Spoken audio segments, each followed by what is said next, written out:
አሰላሙ አለይኩም ወራህመቱላሂ ወበረካቱሁ። ሰላም ጤና ይስጥልኝ። ውድና የተከበራችሁ የቻናሌ ቤተሰቦች እንዲሁም ለመጀመሪያ ጊዜ ወደዚህ ቻናል የመጣችሁ እንኳን ደህና መጣችሁ እያልኩኝ ዛሬም ደግሞ ቆንጆ የኬክ አሰራር ነው ይዤላችሁ የመጣሁት። እንዲሁም መጠኑን ብዙ ጊዜ የምትጠይቁኝ መጠኑ በኪሎ መጠኑንም ይዤላችሁ መጥቻለሁኝ።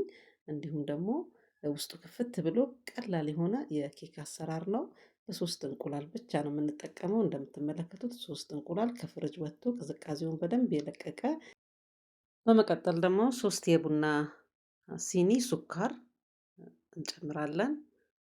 ቫኒላ 1 የሻይ ማንኪያ፣ ጨው ደግሞ ትንሽዬ ጨምረን ግማሽ ኩባያ ዘይት አድርገን እናደርግና በደንብ እንመታዋለን።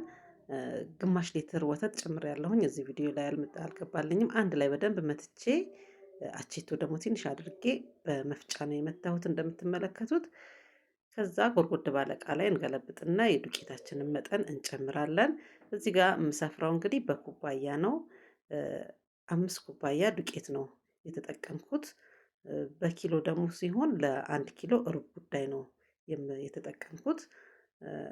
እዚህ ጋር ቤኪንግ ፓውደር 1 የሾርባ ማንኪያ እና ግማሽ የሾርባ ማንኪያ ደግሞ ቤኪንግ ሶዳ ጨምሬያለሁኝ።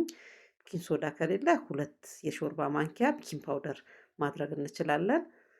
እንደምትመለከቱት ሊጡ በጣም ወፈር ያለ ነው።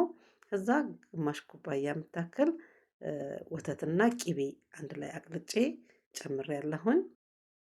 መጀመሪያ ላይ እንግዲህ ግማሽ ኩባያ ብቻ ነው ዘይት የተጠቀምኩት። አሁን ቂቤ ስለምጨምር ብዬ ነው። የቂቤው ግምት በግምት እስከ 70 ግራም ከ50 እስከ 70 ግራም ብንጨምርበት ቆንጆ ይሆናል። የገበታ ቂቤ ወይንም ደግሞ የአትክልት ቂቤ ብንጠቀም ቆንጆ ነው። የዚህ ኬክ አሰራር እንግዲህ በተለያየ አይነት በተደጋጋሚ ሰርቼዋለሁኝ፣ ግን ሁሉም በተለያየ አይነት አሰራር ነው የሰራሁት። ሁሉም ቆንጆ አሰራር ነው። ሞክሩት፣ ትወዱታላችሁ። ፓትራ የተጠቀምኩት መካከለኛውን ፓትራ ነው። ለዳቦ የምንጠቀመውን ፓትራ ሁለተኛውን ማለት ነው የተጠቀምኩት። ሁልጊዜ በተደጋጋሚ ይሄን ፓትራ ስጠቀም ምን ያህል ኪሎ ነው የሚይዘው እያላችሁኝ ነው። እንግዲህ ለዳቦ 1 ተኩል የምንጠቀመውን ነው መሰለኝ 1 ኪሎ ወይ 1 ተኩል የምንጠቀመውን፣ ለኬክ ደግሞ ለ1 ሩብ ጉዳይ ዱቄት እጠቀመዋለሁኝ። እንደምትመለከቱት እንግዲህ ፓትራው ላይ ገልብጬ ኬኬን በደንብ አየሩን ካወጣሁኝ በኋላ መጋገሪያው ላይ ስገለብጥ ሁሉንም አልገለበጥኩትም። የኬኩን ውህድ ትንሽ አስቀርቼ ነበረ። እዛ ላይ እንግዲህ 1 ማንኪያ ከሩብ የሚያህል ካካዋ አድርጌበታለሁኝ። ከዛም ቡና ደግሞ የፈልቶ የቀዘቀዘ ቡና 1 ሲኒ አድርጌበት በጥብጬው የቀረው ሊጥ ላይ እንደዚህ ከላይ ዲዛይን አውጥቼበታለሁኝ። በማንኪያ ነው ያደረኩት። ጠብ ጠብ አድርጌ እንደተመለከታችሁት ከዛ በማንኪያ አድርጌበታለሁኝ። በጣም ቀላል አሰራር ነው።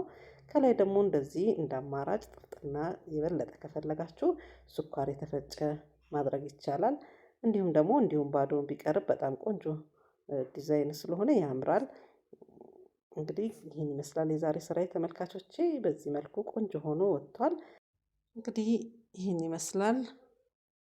ጎኑን ላሳያችሁ ስል ተገልብጧል። እንግዲህ ከስርም ቆንጆ ሆኖ በስሏል። እንደምትመለከቱት ውስጥ ሁሉ ክፍትፍት ብሏል። በጣም ቆንጆ አሰራር ነው። ሞክሩት፣ ትወዱታላችሁ።